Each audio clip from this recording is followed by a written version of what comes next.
Halo pemirsa, kembali lagi bersama kami di Pemuda Indonesia Bicara dan kita masih membahas mengenai komunikasi efektif berorganisasi.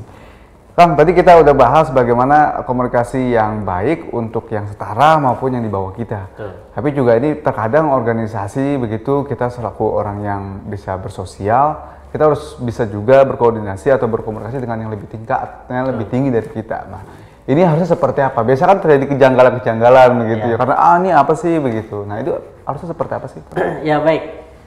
Untuk komunikasi yang memang ada di atas kita tadi, salah satu hal yang mungkin bisa kita lakukan adalah forum atau medianya dengan cara konsultasi.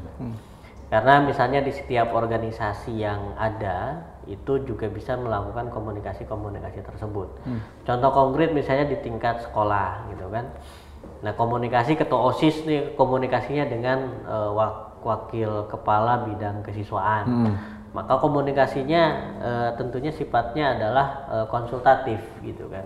Kemudian juga di kampus misalnya organisasi intra kampus itu ada ketua jurusan, ada wakil dekan bidang kemahasiswaan dan lain sebagainya. Nah, itu mereka juga dua hal yang memang harus kita mampu melakukan komunikasi secara efektif. Karena kalau tidak efektif, khawatir nanti ada ketidaksesuaian apa yang dirancang, apa yang dijalankan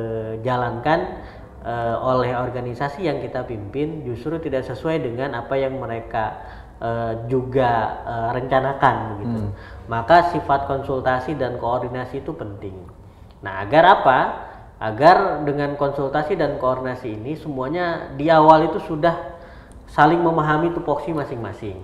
Kalau kita misalnya kesulitan terhadap masalah A misalnya, mereka punya solusi untuk masalah A tersebut, maka permasalahan organisasi yang kita hadapi baik dalam berbagai macam hal itu bisa didapatkan gitu. Begitu juga organisasi-organisasi yang bersifat vertikal. Contoh misalnya KNPI, organisasinya ada tingkat kecamatan, ada di tingkat kabupaten kota, ada di tingkat provinsi, ada di tingkat nasional.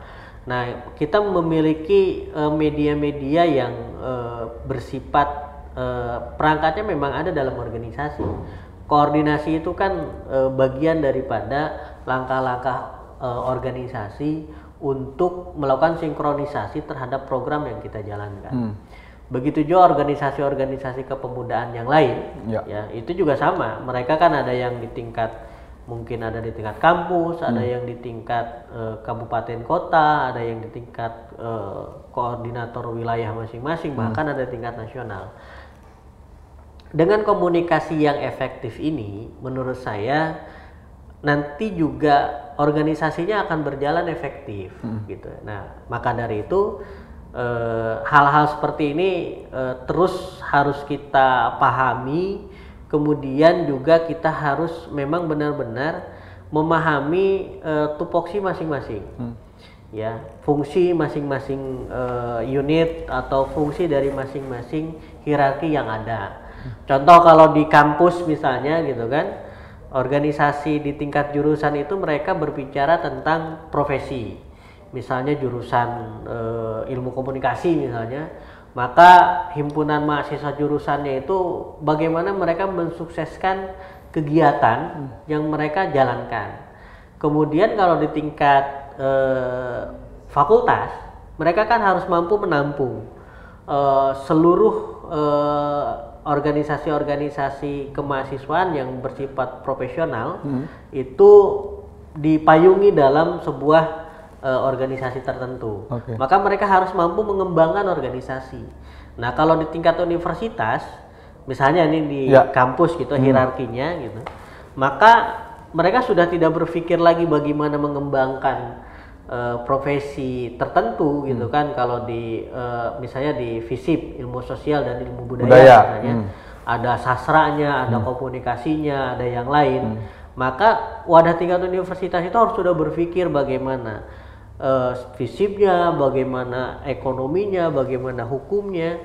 Mereka harus mampu melakukan kolaborasi dan menghimpun potensi-potensi yang ada menjadi sebuah hal yang positif, Oke. sehingga mereka bisa menunjukkan eksistensi dan peran sertanya di tengah-tengah masyarakat. Baik, tapi kalau bicara kendala gitu, Betul. kalau dalam berkomunikasi pasti selalu ada Ada saja. kendala-kendala yang terjadi gitu, Betul. atau entah bersinggungan dengan hal ini, dengan hal itu begitu. Biasanya apa aja yang sering terjadi dalam Ya, kendala-kendala ini saya kira barrier-barrier itu akan ada saja, karena tentunya organisasi itu kan bukan kumpulan alat, tetapi kumpulan orang. Oke. Namanya kumpulan orang tentunya memiliki pemikiran, memiliki pendapat, memiliki persepsi yang berbeda-beda.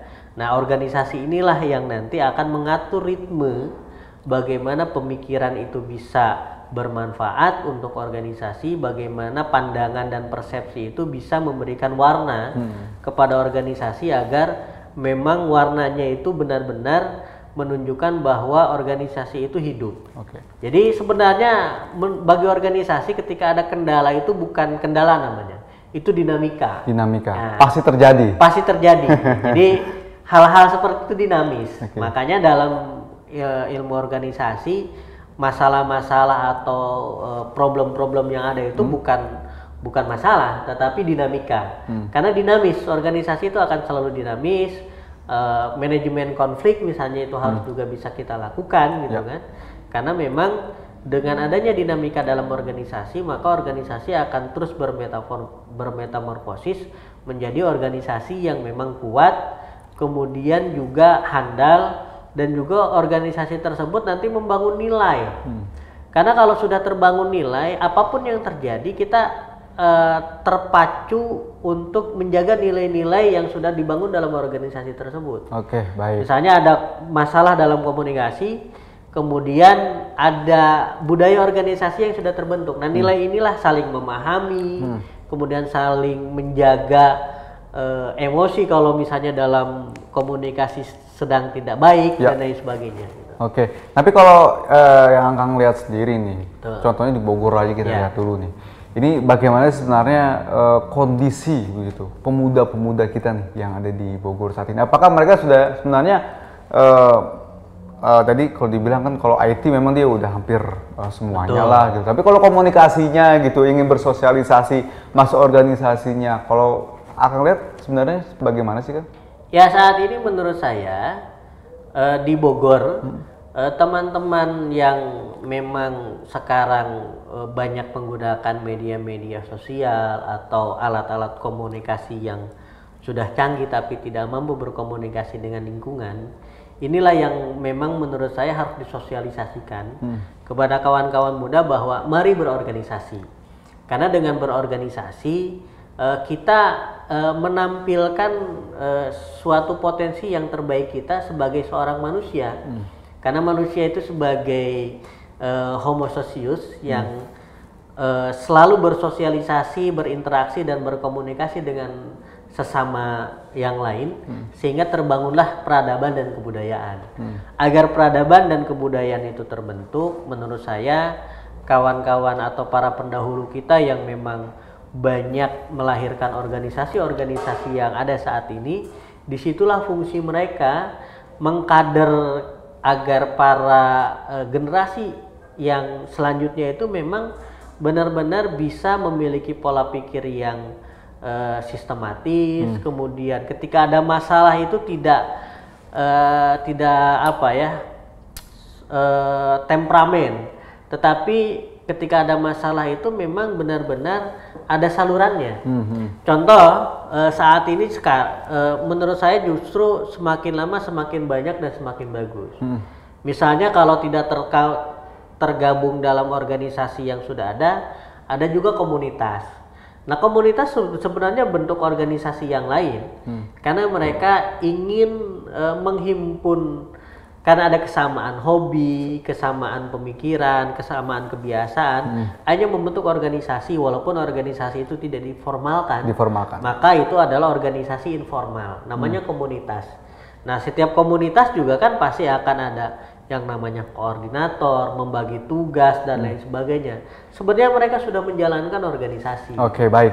Tapi terkadang pemikiran pemuda saat ini begitu, ini organisasi ngapain sih capek-capek banyak buang-buang waktu dan seperti itu. Tapi sebenarnya seberapa penting seseorang untuk bisa ikut dalam organisasi itu. Tapi kita tahan dulu. Dan pemirsa, kita akan membahasnya selepas jeda para berikut ini. Tetap di Pemuda Indonesia Bicara.